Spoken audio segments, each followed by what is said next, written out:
আমি লক্ষ্য করলাম, দেখুন, দ্বাদশ এবং তৃতীয়ের কানেকশন বিদেশ যাওয়ার জন্য ভালো সময়, বিদেশের মাটিতে যারা আছেন তাদের জন্য ভালো সময়, যারা বিদেশ নিয়ে নতুন করে কিছু ভাবছেন তাদের জন্য ভালো সময়। তবে এর সাথে সাথে বলে দিই, আপনি সেফ থাকবেন কিন্তু অতিরিক্ত চিন্তা থেকে।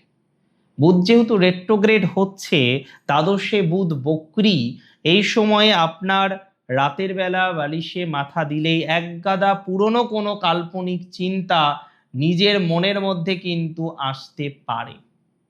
একগাদা কাল্পনিক কোনো চিন্তার কারণে আপনি কিন্তু বিপদের মধ্যে পড়তে পারেন। একগাদা পুরনো কোনো চিন্তার কারণে আপনি কিন্তু সমস্যার মধ্যে পড়তে পারেন। আপনার অনিদ্রা তৈরি হতে পারে, আপনার নেগেটিভিটি বাড়তে পারে। যে জিনিসে আপনার নিয়ন্ত্রণ নেই, যেটা ঘটে গেছে, আপনি চাইলেও সেই জায়গাটাকে আর কন্ট্রোল করতে পারবেন না। আমি আপনাকে একটা কথাই বলবো, ঘুমানোর অন্তত 1 ঘন্টা আগে মোবাইলের স্ক্রিনটাকে একটু সাইডে রেখে দিন, চার্জে দিয়ে রাখুন ফোনটাকে। দেখার দরকার নেই, ঘুমানোর চেষ্টা করুন। আমার মনে হয় অসুবিধা হবে না। অ্যাকচুয়ালি যে জিনিসে আপনার নিয়ন্ত্রণ নেই সেটা নিয়ে ভেবেই বা কি বলুন তো।